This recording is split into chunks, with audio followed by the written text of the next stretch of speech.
roughly narrative order. Okay. You will ask about trade. I will ask you questions about trade.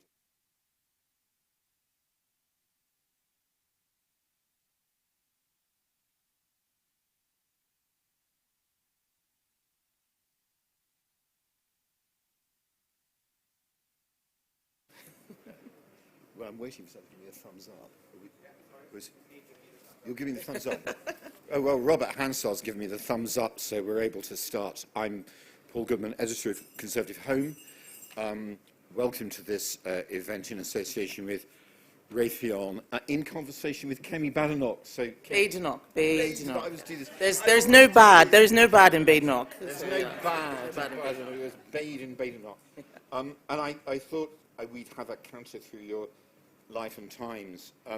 First of all, actually, I thought I'd start with just a single left field question about this conference, which is the story of this conference has been dominated by the financial event, the response to the financial event, the withdrawal of the 45p, one cabinet minister saying one thing today, one other saying another. But when Parliament goes back, if Vladimir Putin explodes a tactical nuclear weapon in the Ukraine, the entire political conversation will change, will it not? And isn't that just before we start, and as we look ahead, a reminder that politics is full of the unexpected and anything could happen, and the situation in Ukraine is very serious? Yes.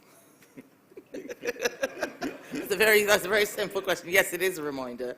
That is something that would be, a world-changing event. And in terms of the orders of magnitude of seriousness, it is far larger than some of the debates that we're having at conference. Okay, so let's wind back in time from that terrifying prospect to the story of your life and times. I think some people assume, because they know you were brought up abroad, they assume you were born abroad, but this is not the case, is it? No, it's not the case. And it confuses a lot of people because they hear I was born in the UK, but that I grew up in Nigeria, and so they assume that my parents must have lived here, and that's how I was born in the UK. But my mother had an obstetric referral. So we were living in Nigeria, and her doctor said, well, I think you need to see this doctor here, and that's why I was born here. And after I was born, we went back. She saw the same doctor when my brother was born. But in those days, this is 1980, in those days, if you were born in the UK, you got automatic citizenship. And that is, it's quite extraordinary to think about it now. But because a lot of people don't understand that, we see immigration in today's terms rather than what it used to look like. My parents would tell me that no one was having children in the UK for citizenship because I was born very early in the 1980s. The story of the UK was one of decline in the 1970s. So why would you want to be a citizen of this country that wasn't really going anywhere? And that was the time that Nigeria had a big oil boom. People were coming to the UK, buying lots of property, and it was a very different time from how both countries are perceived today. So I didn't know that I was a British citizen until I was in my teens, and it was someone who told my mother when Nigeria got kicked out of the Commonwealth and so on, why aren't you sending her to the UK to go and stay with someone? My mother said, how would we get a visa? And my mother's friend said, well, she's a citizen.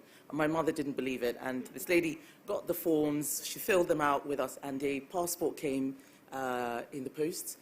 And I always tell people it was like Willy Wonka with the golden ticket. It was such a crazy thing. How could I possibly be a British citizen? I hadn't been there since in the mid-90s. I hadn't been there since '82. And it was, I can't explain to you just how much of a pariah state Nigeria was at the time. Everyone wanted to leave and no one could. It's not like now where people have all these routes through Libya and boats. You were stranded there. And I think that's, it was just amazing, and I just felt incredibly lucky to be a citizen of the UK, and always have. You're born here and you come back. But in the meantime, I think lots of people know you're in Nigeria. You also spent part of your childhood in America, is that right? It's just a year. So Don't worry about Steve Bray. We're all pretending. Is that who it is? Oh, okay. Well, right. Okay. Well, I'm used to that. I will speak. I will speak louder. My mother had a fellowship to the University of Omaha for a year, just as I turned 6. So 1986 was my year living sort of in cow country or corn country, as they called it. And I still have very strong memories of it. And I also have a lot of extended family who live there. But it was a very brief period of time. But it also is one of the things that I try and explain to people, that I was born into a fairly middle-class family that was very comfortable. But by the time, within 10 years of, us going to the US, fellowships and so on, within 10 years, I came to this country with £100. That was my dad's last £100. And I remember on the way to the airport, he went to the bank and took all the money out. This was in Naira, and it was these 2 big bags of money, but it amounted to £100, and he's like, that's all I have, and that's all I came to the UK with. So it's, I do have links with the US, but they're not particularly strong. What difference has it made to you as a politician not being brought up here? And I've discussed this with a number of people, and sometimes asked, why is it so few Conservative politicians from any background are interested in a word I don't think you like? We can discuss this later. Woke. Yeah, I don't like the word. Generally, well, you can explain why in a moment. Very, very few politicians are kind of really get into the meat and drink of it. Very few at the dispatch box are interested in talking about critical race theory or have understood it or have tried to grasp the basics. Has this got anything to do with coming here as an outsider? Yes. Yes, and also coming at an age, 16 is actually an amazing age to come, because you are still a child, but you're also grown up. So I was pretty much fully formed. I'd finished secondary school, and I sort of knew who I was. Very strong family, rooted in my family more than anything else. And there you have something to compare it to. So when people are talking about what a terrible country this is, and I have something very real to compare it to, and I say, no, it's not. And it comes up in some really funny ways. So potholes is an example. I'm sure we've got loads of councillors here who point at potholes. And I remember after getting into politics, and we were doing this campaign, and there was a leaflet, we were going to take a picture by the pothole. And I just said, where's the pothole? And because the kind of things that I was used to as potholes, your car will fall into them, and you don't even know that they're there because, it's rain. You don't see the pothole. And I said, that's not a pothole, that's a crack in the road.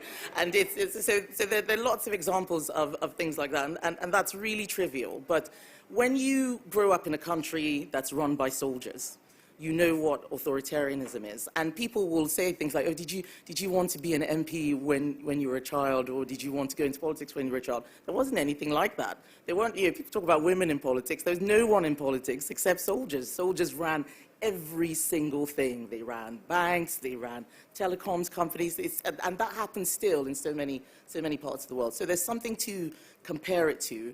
And there's also, in developing countries, you get a very real test of policy in a way that we're insulated from here because there's a welfare state and things are so complex. So it's informed a lot of my economic views. When I was in the States last week, and I was talking about trade, I talked about how protectionism, the results of protectionism are very real. So a few years ago, I was already here, but the Nigerian government banned imports of tomatoes. They also banned sort of rice imports because they wanted to stimulate local industry. And we all hear this argument, you want to protect your local industry. And what happened was people didn't get any tomatoes because big companies sort of took the entire supply. They could pay more for it. And people were smuggling tomatoes in like they were gold or diamonds into the country. I think that's extraordinary. So a basic food product. And it was very real for me when my mother came to visit. And when she was leaving, her suitcase was stuffed with Tesco value rice just to take back to Nigeria. And she said, I can't get rice at home, so I need to buy it here. And it's also cheaper because the rice that was available was black market rice. So policies that we take for granted around protectionism, around supply and demand, you see very, very real outcomes there. I talk about how my family became poor. It was hyperinflation, wiped all our savings away, and that was just the end of it. So I'm very paranoid about things like inflation. And I bought a flat very early in the UK because I knew what happened to my family, and just property is security was something that they taught. Property is security. The property can't get inflated away. And so I look at those personal experiences in the context of asset bubbles and so on. So much of my political philosophy is formed from growing up in a place where things are genuinely very tough. So really the first impression Britain made on you quite early, relative to much of your experience, was freedom. Yes, that's right. It was that. And did that lead, let's take this bit of the conversation on now, is that really at the basis of why you became a Conservative? Do you remember when it happened? Was it as like an epiphany or a growing sort of series of convictions you felt comfortable with? It was lots of little things that added up to the answer. So I didn't know it then, but I did grow up in a family that was small c conservative, stable family. You will go to school, you will get good grades, you will get married, you will have children, and that was the pipeline. That was the pipeline, and so that's what I grew up with. But also coming here and going to what was a very left-wing university also shaped me, because I saw student left-wing activism, and I knew that wasn't me. Many of the people who were at Sussex University were actually spoiled North London children of the wealthy who were playing with politics. They just didn't understand many of the things that they were talking about. I had experiences when I was doing my A-levels, so I didn't know anything except Oxford and Cambridge in terms of reputation. That's what I wanted to do. But I ended up going to an FE college, which was my formative educational experience, and it was one that was all about low aspiration. Basically, they saw black kids and they thought, yeah, you're going to work at Greg's Bakery, you're going to work at Tesco, and they would tell me that getting an E was great. You've just passed, fantastic. Whereas my parents were doctors and getting an E was failing, and I'd never seen that before. Education is so competitive in developing countries that for people to tell me that what was a failure there was a pass here was quite extraordinary. And I remember saying, I want to go to Oxford, I want to go to Cambridge, and my head tutor said, they don't take people like you there. And she was trying to be helpful. She wasn't a racist in the traditional sense. She just thought, why do you want to do this difficult thing when there are these easy things? Why do you want to be a doctor when you can be a nurse and then you'll pass? They thought they were helping, and maybe for some people they did, but for someone like me, they were actually dragging me down. So all of those things sort of formed my view, and I just knew when I heard Conservative politicians talking, I knew that these were my people. And I would hear Labour people talking, and I thought, no, this isn't what I'm about. And I think I also read a lot. So yesterday I talked about how Roger Scruton and Thomas Sowell are sort of my philosophical parents. That's where a lot of my ideology comes from, a lot of Hayek. So I am sort of very free market, Austrian school economics, which is why I think I fit so well with what Liz Truss is trying to do. I support her agenda very much. It's not at odds with any of my beliefs. I'll probably regret asking you this, but just tell us a bit about Thomas Sowell, because Roger Scruton, that's a fairly familiar name to Conservative audiences. When I was casting around trying to sum up questions to ask you, someone said to me, ask Kemi about Thomas Sowell. So I remember having an argument with someone at work. This was around 2004, 2005. And the person said to me, you don't know anything about economics, you don't understand what you're saying. And I thought, actually, he's right, I don't. So I went on to Amazon, and I just looked for a basic economics textbook. And there was a book called Basic Economics. And the reviews were really good. This is plain English, really easy to understand. And it was written by someone called Thomas Sowell. And I read it from cover to cover, and it felt like it explained the world to me. It explained so much about what went wrong in Nigeria, and it used lots of international examples. It covered issues around race and how many things that people assume are due to race are actually due to other factors. And it was fascinating. And it wasn't until several years later that I realized that Thomas Sowell was black. And in many schools of thought in the US, they see him as probably one of the greatest economic philosophers. But whenever people talk about black history or notable black individuals, they always go for activists and campaigners. They don't go for academics who have been groundbreaking and who have influenced many politicians far more important, far more more senior than me. And what I liked about Thomas Sowell was not just the plain speaking and making things easy for people to understand. I think for those of us who want to do politics, we need to be able to speak in a way that everyday people understand what we're saying. Too often we're speaking at a level that young people in particular don't understand. So I loved that. But I also loved the fact that he didn't make his race the center of his identity. So I grew up in a place where everybody looked like me. So race was never the core, the color of my skin was never the core of my identity. And I think I'm very lucky in that respect, because there are so many people whose understanding of being black is actually being an ethnic minority. And that includes lots of white liberals who are trying to be helpful. They don't understand that being black is something that is a continent of 1 billion people with 1,000, if not more than 5,000 sort of groups and languages. And you see it when it goes wrong with the comments that Rupa Huq made at the Labour conference last week, where they have so distilled the color of our skin to some weird identity where you're probably speaking in some kind of patois and you're poor and people need to help you, that she would actually say, oh, you listen to Kwasi, you don't know that he's black, as if there is a way to sound that's black. That is where that kind of thinking comes from. So Thomas Sowell is one of the people who was a pioneer in fighting that sort of thinking, and he's given me many of the arguments. I'd love to meet him. I think he's about 98 now, so I don't know if I'll ever get the chance. But he's given me a lot of the arguments which I use to push conservative values. So yes, so he's my hero. And just sticking with your beliefs for a moment, I think when you did the faith briefing in government, you were described as a cultural Christian. Is that right? And if it is right, what do you think it means? So I describe myself as a cultural Christian, and what I mean by that is the traditions of Christianity are very much a part of my culture, but I am actually agnostic. I don't believe in God. Certainly not in the sense that the Bible talks about it. But I went to You don't not believe, you just don't know. I'm agnostic to atheists. I think that's probably the spectrum where I am. So, but I have a lot of respect for religion because it was what I grew up with.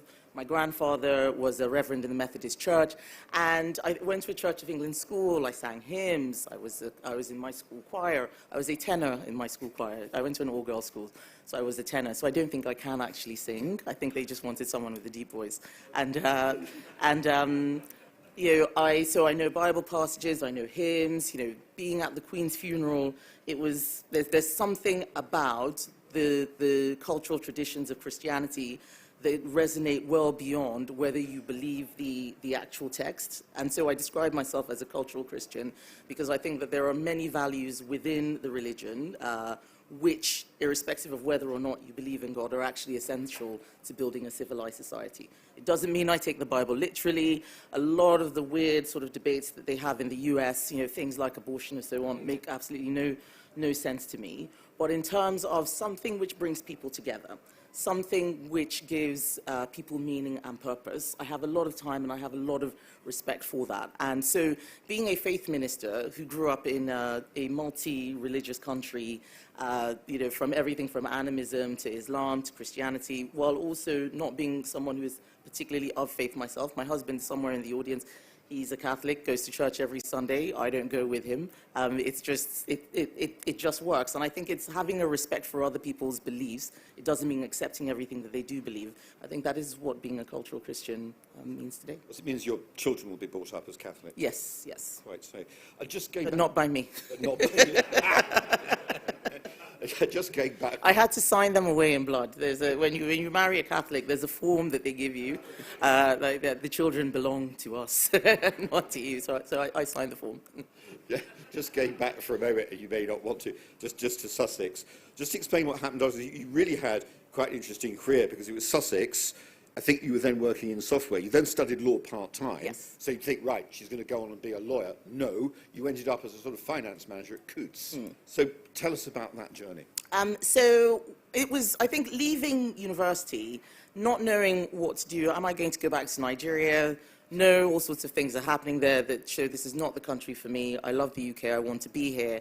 I've studied engineering. I'm working in it. But there was something missing in my life, and my friends, when you leave university, friends scatter everywhere, and so I joined the party in 2005, so a couple of years after graduating, because I just thought it'd be a fun thing to do, and and meet people, meet like-minded people, fun thing to do locally, and it was weird actually. Now that I think, Which constituency you in? I was in Wimbledon. I was in the Wimbledon constituency when I first joined the party, and I went for, I think I told the story yesterday. Actually, Connor's standing there. I went to a Young Conservatives event in the city, and Connor was like, "Who are you? What are you doing here?"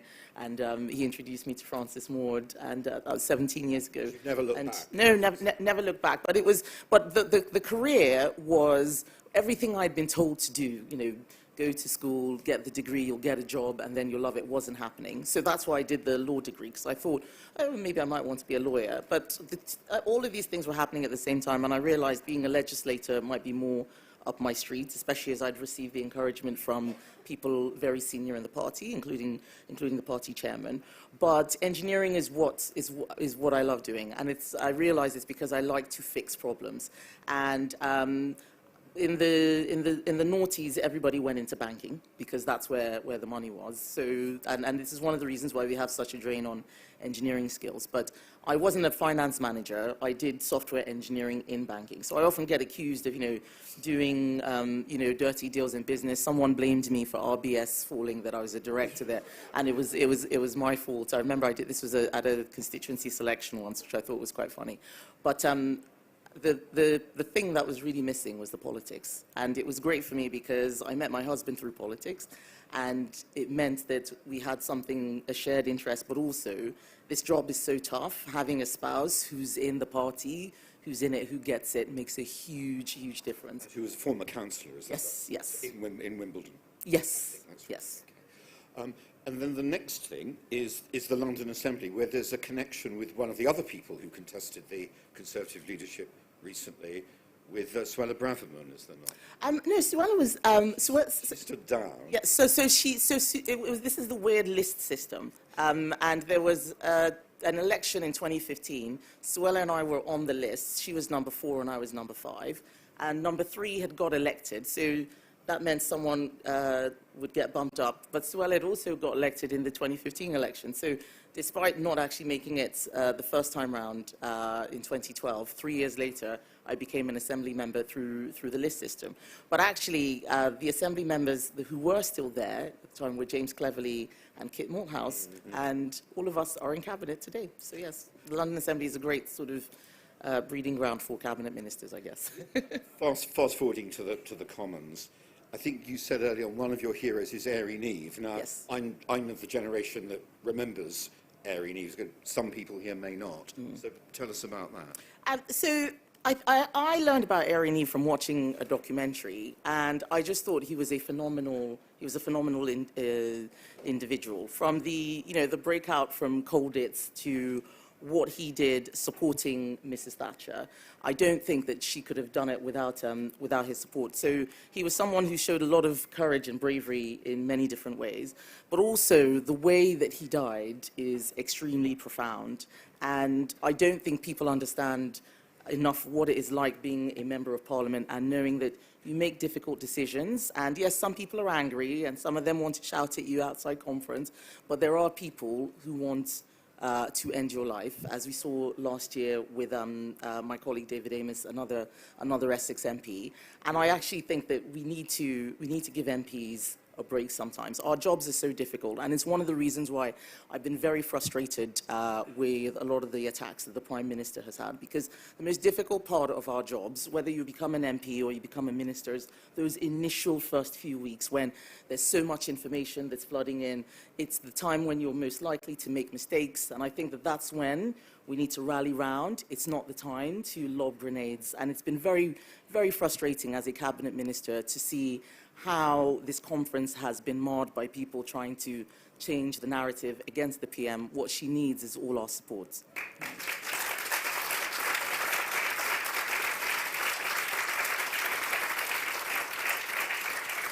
One of the subjects that's come up in relation to the PM is something called Treasury Orthodoxy. You yourself were a minister in the Treasury for a while, so tell us what it was like. and what Treasury Orthodoxy means to you, if anything. So I agree with the points she's made about Treasury Orthodoxy. It was great being a minister, but I will say this now: we join the party so that we can change things and think, oh, I'll be a member, then I can influence. Become a member, like, no, I need to be an MP, and then that's when I'll have influence. You become an MP, and so you realize that you don't really have that much influence. You need to be a minister. And then you become a minister, and there's no influence. It's the Secretary of State. And then when you become the Secretary of State, it's like, oh, it's the Prime Minister who's going to decide these things. And then you find out that the Prime Minister doesn't even know half of the things that are happening because all sorts of other people are taking decisions on their behalf. Certainly, that's one of the things that I found under Boris, where I speak to him about things, and he'd say, I didn't know this was happening. What's going on? So being in the Treasury was it was a fantastic experience because it was my first understanding of how the civil service operates and keeps the country going. And it is a great institution, the civil service, but it's also very fixed and set in its ways. One of the things that happens is that nobody pays attention to junior ministers. All of the focus is on the Chancellor. You know, the Chancellor says this, and it's like the court of the Sun King. The Chancellor is there, and so, well, these other random people who we'll give some briefing notes to, and they'll go speak at the dispatch box. And it was very difficult. As Exchequer Secretary, my job was productivity, economic growth. It was very difficult to get a hearing in the Treasury. Everything they were doing was about spending and tax, and trying to look at ideas for what would spur economic growth. It always sounded kooky to them, like they weren't interested. So when I stood, one of the things that I said was, you know, spinning out the bit from economic growth from the Treasury. And it was written up as wants to break the Treasury up. But actually, sometimes the theory and concept of division of labor and specialization applies in many places. And I think the state has grown so big that what the Treasury is doing is so much that they don't actually have the bandwidth to look at many of the things that are not urgent crises. And so Treasury orthodoxy manifests itself in all sorts of different ways. It just basically means the same way of doing things. That's what I mean by Treasury orthodoxy. And I think sometimes you just have to try something different. And maybe it's not the right thing, maybe it's wrong, but trying to convince people in that building, and to be honest, in many other government departments, that there is another way can be very tough. And you need someone who's really radical sometimes to get a change of tone and pace. You'd still like to see the Treasury broken up, as you said on Twitter on the 13th of July, an Office of Economic Growth set up. Yes, but not broken up, but something spun out. It would still be the Treasury that you see today. Mm-hmm. The Treasury you see today, if you made an Office of Economic Growth, would pretty much look exactly the same. So when you talk about breaking something up, I think that alarms people, and people think you're trying to do something that's really radical or, you know, maybe even insane. But actually saying, well, why don't we take economic growth out of the Treasury? You do the fiscal stuff and the monetary stuff and the tax and the spending, and you want to look at what all the departments are doing, that's fine. But in terms of, does a policy spur economic growth, why not have an office for that? We have the OBR. And the OBR didn't break up the Treasury. It just was something that became a specialist at forecasting. And we can do that in other ways. So why not? And you felt very strongly that the Chancellor, this came up in the debates during the leadership campaign, had not dealt properly with the COVID fraud issue. It was, and to be fair to Rishi, I mean, he was drowning in so much stuff that needed looking at, but it was something that we had raised. But I don't want us to spend too much time talking about the leadership contest and so on. The leadership contest is over. Liz has won, and we need to talk about the future. Whatever policies I had then are not particularly relevant now. We have an actual Chancellor in Kwasi who has an agenda, which is what Liz has defined for him, and I think that we need to get behind that. I am getting there, but I do have one or two questions to ask you about the leadership campaign, because people were very interested in it, and you attracted a lot of interest. Let's just go back to Brexit. There now. You voted for Theresa May's deal, yes. Did you not? So yes. Just explain that part of it, because you were a very convinced Brexiteer. You voted for the deal, not all Brexiteers did. So just explain your reasoning. It's very simple. People voted for Brexit for lots of different reasons. And what I found astonishing was suddenly, the true Brexiteers decided that only their vision was the real one, and the rest of us were fake Brexiteers or heretics. I mean, I thought it was quite extraordinary. And people would say that this isn't what people voted for, and I would say I voted Leave, and I didn't vote for this thing that you're pushing either. And I think one of the worst things about the referendum campaign was that immediately after the result happened, we should have been having a debate on what kind of Brexit we wanted by lots of different types of Brexiteers, whether, I like to call myself a pragmatic Brexiteer, or whether it was the EEA Brexiteers or the No Deal Brexiteers. And instead, we had a conversation about leaving, remaining, rerunning the result, which was very unhelpful. It's not a surprise that Theresa May called an election. Unfortunately, we ended up with a hung parliament.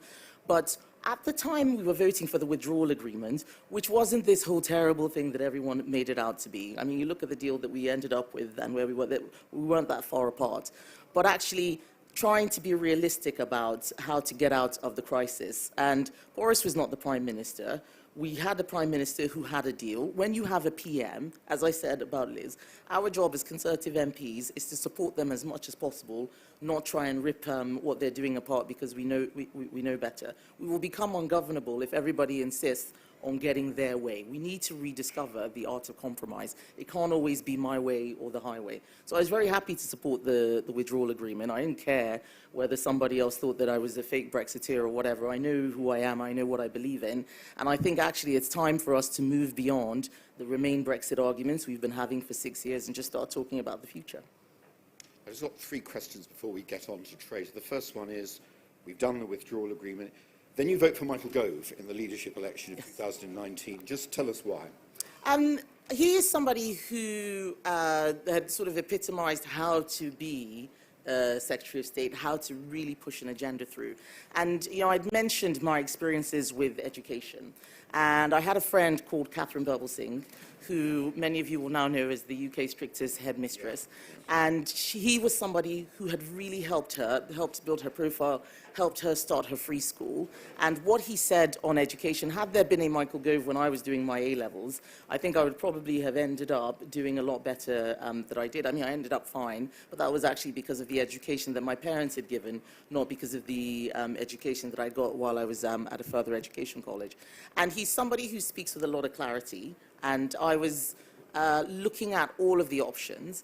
I was concerned about, no deal with Boris. I was concerned about us remaining with, perhaps Jeremy or another candidate. And Michael was sort of in the same place that I was, whether it was on the withdrawal agreement or other policy areas. And he is a friend as well. So I supported him then. I have been shouting at him a lot since Sunday morning, to be fair. So yeah. But, somebody has to, so I've done it, yeah. We'll come to that later. I should advertise. He is on the same panel as Suella Braverman at an event after this that may evoke some interest. Oh. We will see. But just next, just in case we've forgotten, you then resigned, along with the mass of other people who did resign recently when Boris Johnson was Prime Minister. So why did you do that? Because it's not something that I particularly enjoy talking about because resigning was very difficult. But the allegations that came around, Chris Pincher were of a very serious order of magnitude. And they had come after many times when the comms coming out of Number 10 was, let's call it a mixed bag. And I've been telling my constituents, this is it, it's going to be fine now, we sorted it, we've drawn a line under it. And I felt I was saying it over and over again. But what was different about the Pincher allegations was that ministers were being sent out to say things that I knew were not accurate. And I thought, well, this is no longer us as a party being together. It's now about saving one particular individual or a couple of individuals and other people being hung out to dry. I think it is very important that we are honest with the public. The stuff around the Partygate and so on, I felt that they were very trivial. Number 10 is mainly civil servants and advisors. It's not MPs. I thought many people who were there were working very hard, would have felt that they were in a bubble. It was explainable, and I wasn't there. I was prepared to defend that. I wasn't prepared to defend MPs being sent out to say things that were not true to the public. We've got to be honest and straight with people. And I think if we had just come out and said, well, this is someone who had been given a second chance and perhaps the behavior has still fallen below the expected threshold, and that would have been something more acceptable than saying nothing to see here. I just felt that it was too much. Just dealing with the leadership campaign very briefly before we get on to trade, I mean, the fact that he'd resigned really didn't do Rishi Sunak much good in the leadership campaign. Didn't seem to do you any harm. In any YouGov poll or any ConHome poll, you were doing very well in this leadership election. And I'm going to ask you one of these questions that people used to ask prime ministers in the 1950s, of the "why are you so brilliant" prime minister type question. But why do you think your campaign caught the imagination of the activists in the way that it did? Well, I think I had some advantages. Rishi, I really enjoyed working with him. I think, and all of this talk about snakes and traitors I thought was absolutely appalling. He did everything that he felt was right at the time, and some of it under intense pressure and great difficulty. I think he should be applauded for that. And I think the reason why he ran into difficulty was because he had been at cabinet level, the chancellor, lots of scrutiny. And it's what I say about politics, that you're taking lots of difficult decisions, people are annoyed, people are upset. Whereas I was effectively a clean skin. I was a minister of state, so I basically had a blank sheet, and I used the opportunity to say a lot of things that I felt needed to be said. Whereas I think having been in cabinet meant that many people had to sort of justify things that they had said previously, whereas I didn't, because I wasn't in cabinet. I didn't have to take that cabinet collective responsibility, so I could very easily say, well, I disagreed with this in a way that wasn't penalized. Whereas someone who's been in cabinet who says I disagreed with this thing sounds disingenuous. People just ask, well, why didn't you try and stop it? I think it's very difficult standing for a leader, having been in cabinet, made difficult decisions, and having to follow that through even when you have a separate and different agenda, and I think that's all it was. I'm just saying this before we get on to the trade section as a comment, but I thought at the time that the members have had, it's been 10 very difficult years with the crash, and then with COVID, Brexit, now the war. I felt that the members might have thought that you were the candidate who was more likely to make the country more conservative. Yes, I remember you wrote that. Well, it's nice that people think that, but I've seen ConHome members' polls. I remember when Rishi used to top the poll. I think he did for about 18 months. So I try not to focus on what polling or focus grouping says. I just go with my conscience and my beliefs. I like to think that I am a conservative. There are many different types of conservatives. We will have disagreements and arguments, but we need to recognize when there is broad support for one person's particular vision.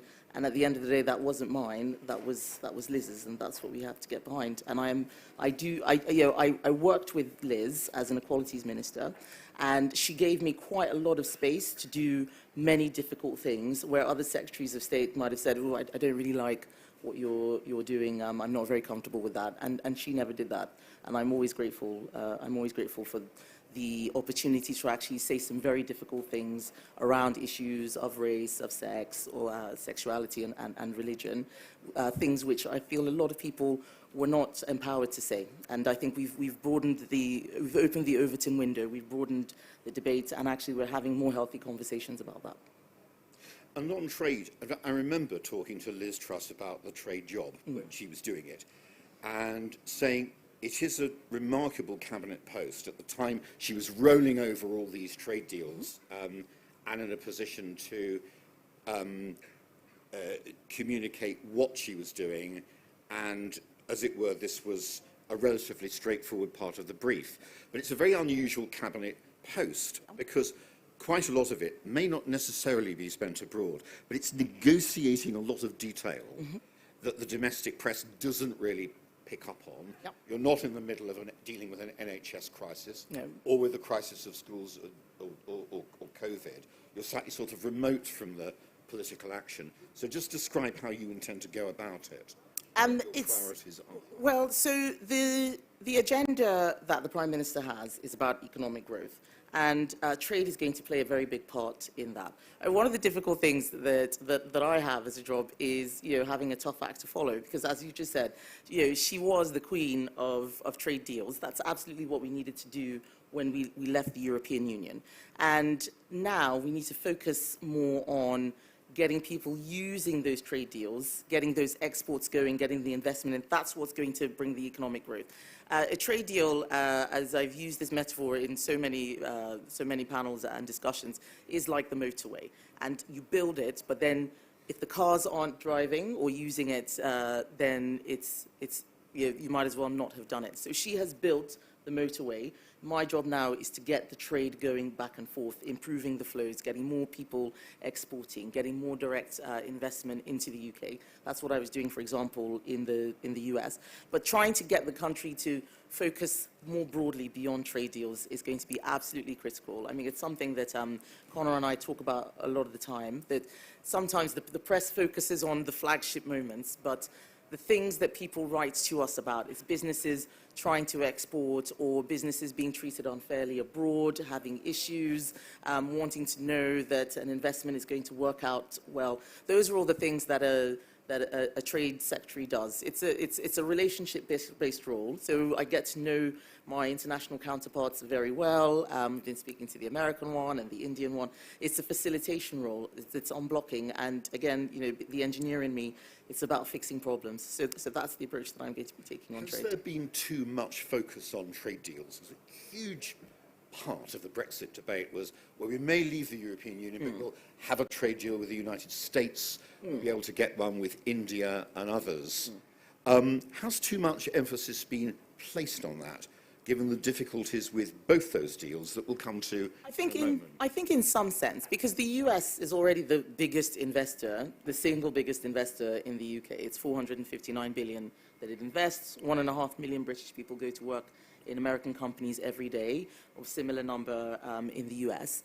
And actually, it shows that a trade deal, while a trade deal is great, you can trade without one. A trade deal is not a unilateral single market most of the time like we had within the EU.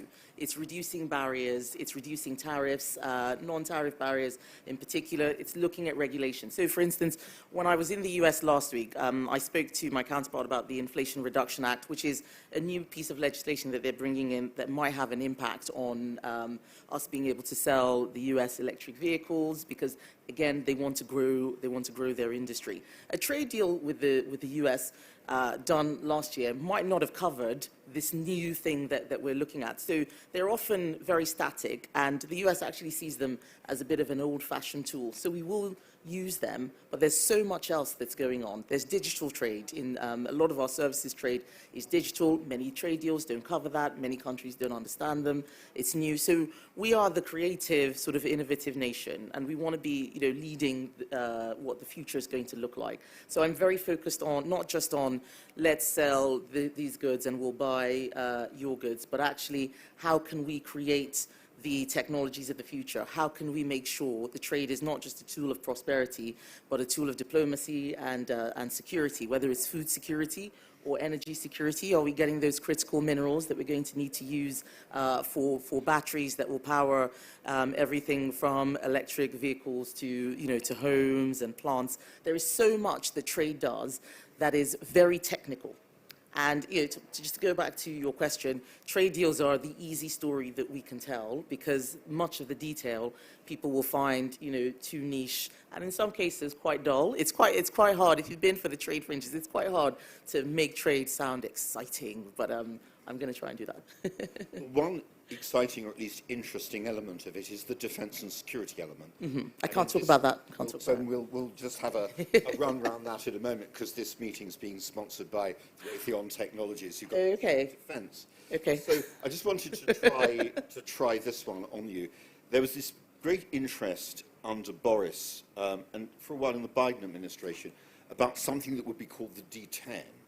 I mean, this would be the EU, the UK, maybe Japan, South Korea, a kind of alliance of democracies that would work together to counter the influence of authoritarian states like China and Russia, and that this alliance would work at a kind of trading level as well as a sort of defence level. Do you see any kind of future in that, and what's the relationship you see between trade and security? There is a future in that, but there is actually a similar thing that is already happening, which is the CPTPP, and we call it, which stands for the Comprehensive and Progressive Trans-Pacific Partnership, and that is countries like Canada and Mexico, Indonesia, many of the countries in that part of the world coming together to do something very similar to that. So that is happening. I don't know very much about the D10. It's not something that is on my current agenda. It might have been discussions about very far in the future, but defense and security is absolutely critical within the is absolutely critical for trade policy. We have to be in a position where the trade deals that we are making benefit the UK in the long term, not just the short term. And we've seen what happened with Russia and Ukraine, where people did quick deals that were nice in the short term, getting cheap fuel. Something goes wrong, and then all of a sudden we're talking about rationing, and people are firing up coal plants that we promised we wouldn't fire up anymore because of our climate change agreements. Making sure that we're thinking not just about a deal that's going to look good in tomorrow's papers, but that will still look good when our children are grown up, is how I plan to, that's going to be a real focus for me as Trade Secretary. What would a sustainable deal with India look like? There's a lot of debate around about whether or not, in return for our goods being, or services being allowed into India in a more liberal way, we would take more immigration from India. So I can't go into the specifics of what we are negotiating. What I will say is that the deal that my counterpart and I are talking about is one that has to be good for both countries. We're not joining an Indian single market. They're not joining, a UK single market. We are looking broadly at how we can improve trade across a whole range of goods and services for the better. There will be things that they want that we can't give. There will be things that we want that they can't give. For example, when we were talking about the pharmaceutical industry and some of the protections that we would need to see from them, lots of people explain that India is a country of 500, of a billion, 1.4 billion people. 500 million of them are, very poor. They need to be able to treat their people. Having drugs that cost $36 a pill is not sustainable when you're buying for 500 million people. So a trade deal which makes sense within, a farmer perspective when you're dealing with Australia and New Zealand doesn't necessarily work for India. And one of the things that we need to do is respect other countries in terms of understanding that they also want to do what's right for their people. It's not about one country taking from another. So every bilateral trade deal is going to be different. What works for Australia may not necessarily work for New Zealand or Canada, may not necessarily work for India. And we need to be very careful about a media narrative that makes it sound like if we didn't get every single thing we wanted from the deal, then it's a bad deal. There are lots of different types of deals, and there are lots of things that we can do outside a free trade agreement, and that's what all our chief negotiators, me and my counterpart, and so many others are working on.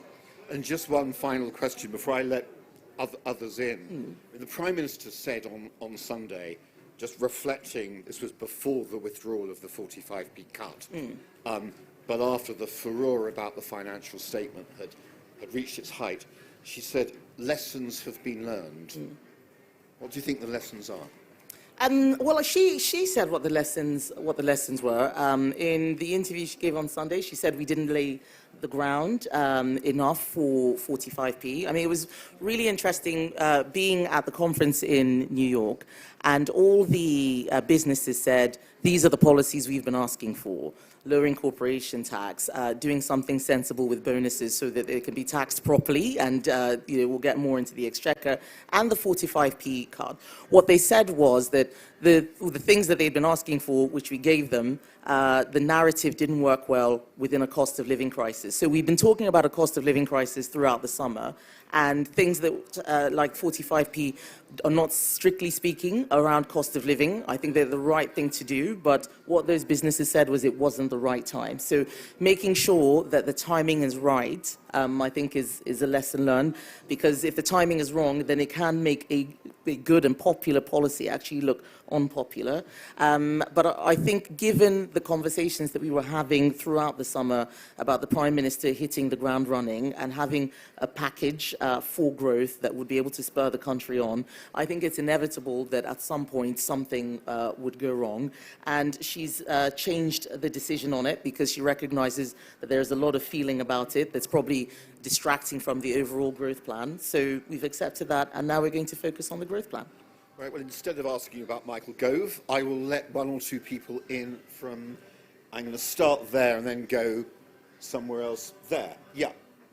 Hello. It's nice to know there's more than one Conservative University of Sussex graduate. I have to say that, definitely. So free trade. Going back to the repeal of the Corn Laws, you know, free trade was then used to help cost of living crisis. Is it moral to tax food when people are hungry and struggling to buy food in the supermarkets here? And is free trade a good mechanism for us to help the cost of living crisis at the moment? So the answer is yes, and you know, it's really great that you brought up the Corn Laws as an example, because every period of economic growth has been has often had a big trade liberalisation. Victorian era, it was Corn Laws.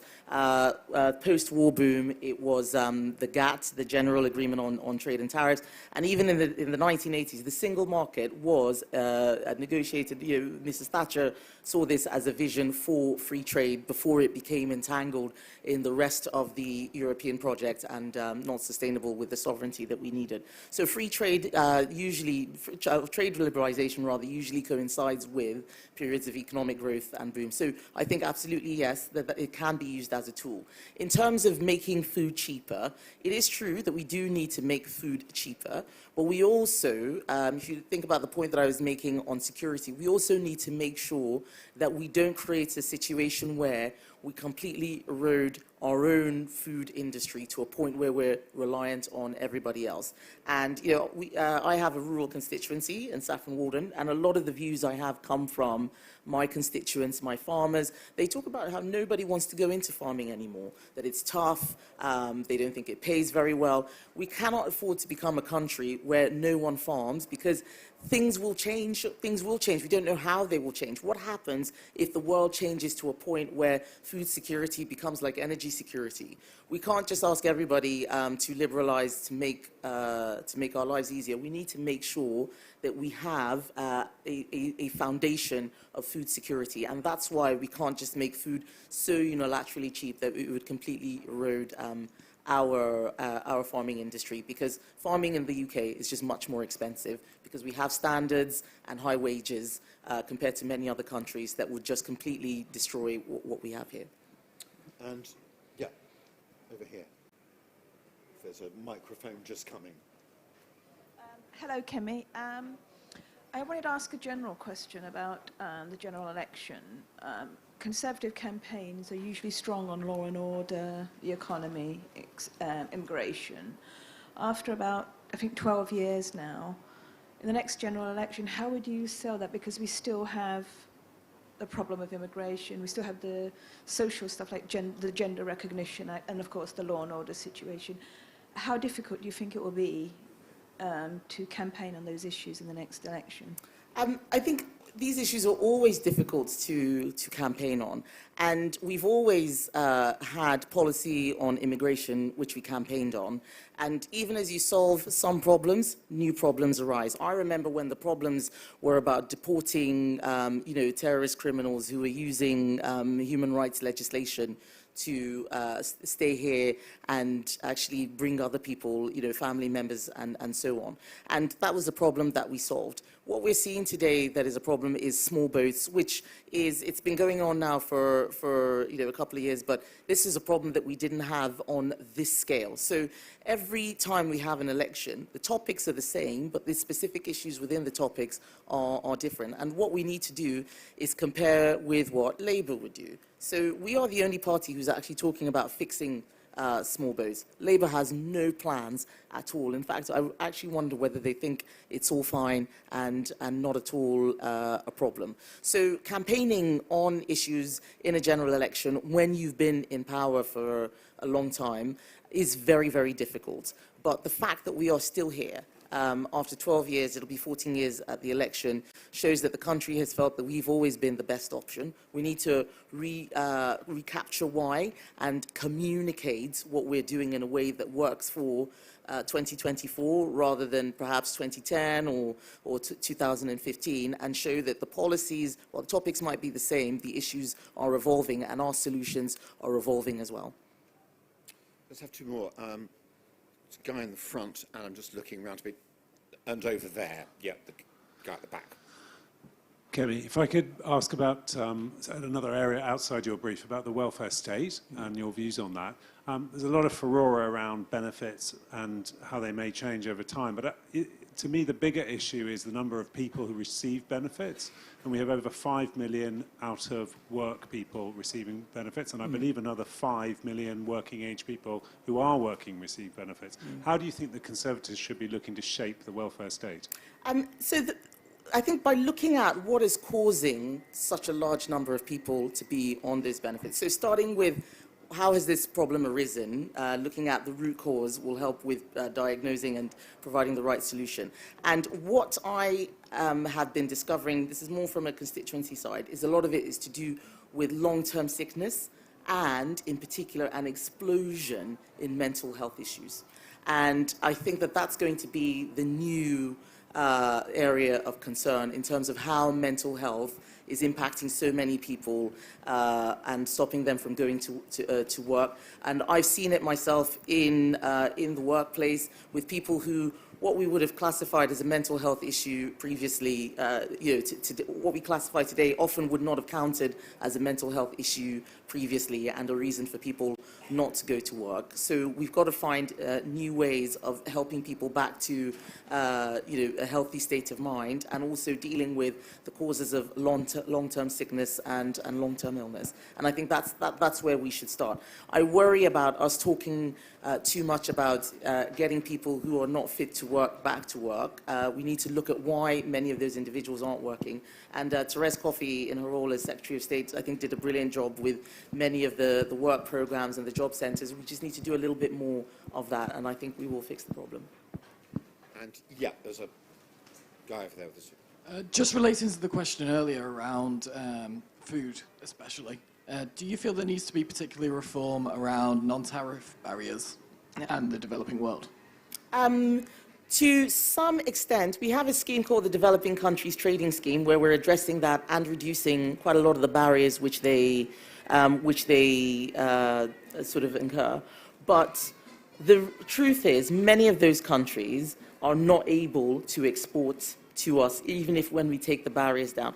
They have issues producing, there's a lot of insecurity in those countries, just the ability to do business there is difficult, even from people who are from those countries. So reducing barriers alone, even non-tariff barriers, doesn't necessarily improve exports. They need some of the sort of tools that we have, like export support services and so on, to actually get their goods out of their countries and into Europe and the rest of the West. Okay, I'm going to take a last couple. There's one there, and the gentleman there. Thank you. Oh, shall I go first? Hi, Kemi, it's quite a simple but maybe difficult one. Do you agree with your colleagues, Suella Braverman and Simon Clarke, that the Prime Minister was forced to drop a 45p policy by effectively a coup? I think the Prime Minister is a woman who knows her own mind, and what we've seen is that there's been a lot of pressure building, whether from MPs or from constituents, members of the public, and even the business sector, about whether this was the right time for that policy, and she's changed her mind. I think what we've seen is that she's somebody who listens. That's the lesson we should take from it. I don't think we should be talking about coups and, I think that sort of language is just too inflammatory. People should be able to change their minds without, the world coming to an end. Actually, just before the last year, what's your message to your Cabinet colleagues? Because we've had one of them this morning, Penny Mordaunt, saying benefits should rise in line with inflation and the government shouldn't think of doing otherwise. We've just had what Suella said this afternoon, quoted. It's great stuff for political journalists because we can write about splits and differences. It's not so good for the cabinet. Well, what's the message to you, colleagues? Well, actually, I don't have a message to colleagues. I think I have a message to the media. We are speaking our minds. I don't think the Prime Minister actually is concerned about us speaking our minds because we're not attacking any existing policy. This is all speculation. The Prime Minister has not announced anything on welfare. We haven't announced anything on immigration. We're saying what we think. I talked about my personal experiences of immigration, and it was written up on Guido that I was attacking a non-existent policy. Until a policy is laid out, we should be able to have cabinet ministers saying what they think. We've had a whole era of people not saying what they thought, and nobody liked it. And now that we're saying what we think, everybody's trying to make us have the same opinion. It's utterly ridiculous. We're not zombies. We're not automatons. We will have different opinions about different things, and when the Prime Minister decides, we will come to collective agreement on what the policy is. But these aren't splits, they are opinions. We believe in free speech, so let people speak their mind.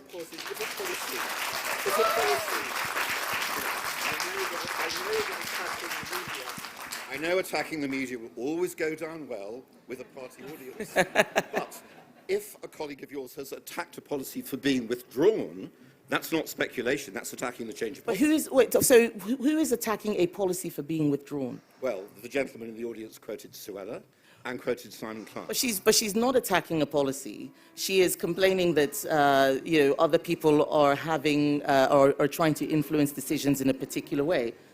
All right, we've had the back and forth. Yeah. So we'll have the question from the lady there.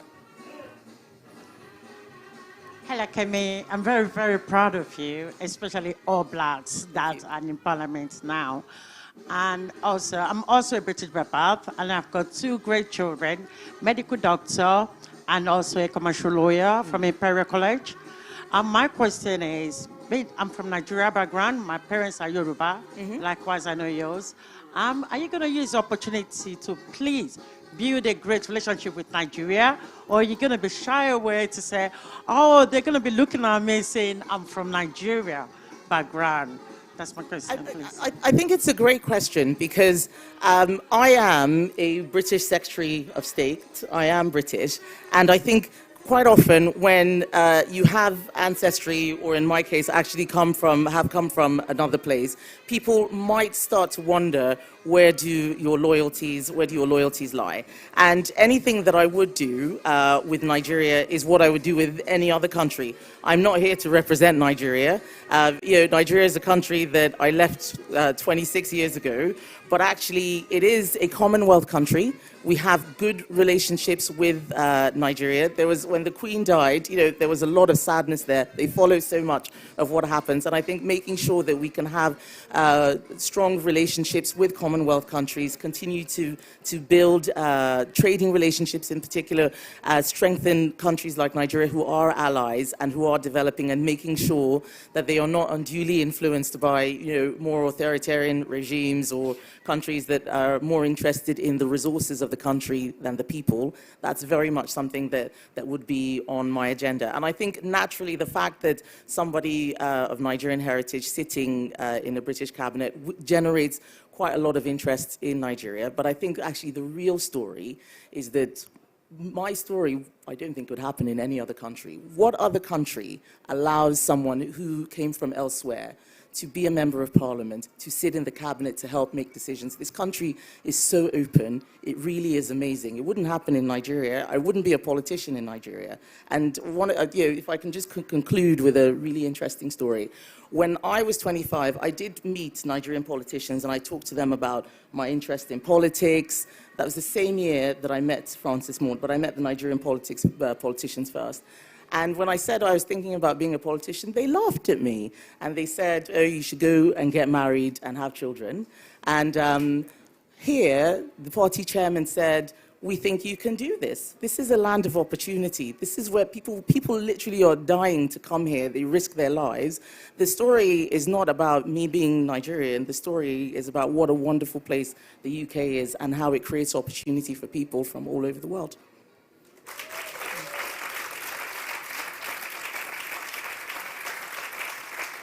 Well, Kemi, you did get married and have children, and you also became a senior politician. And you married Hamish Badenoch. And I finally have it right at the end of the meeting.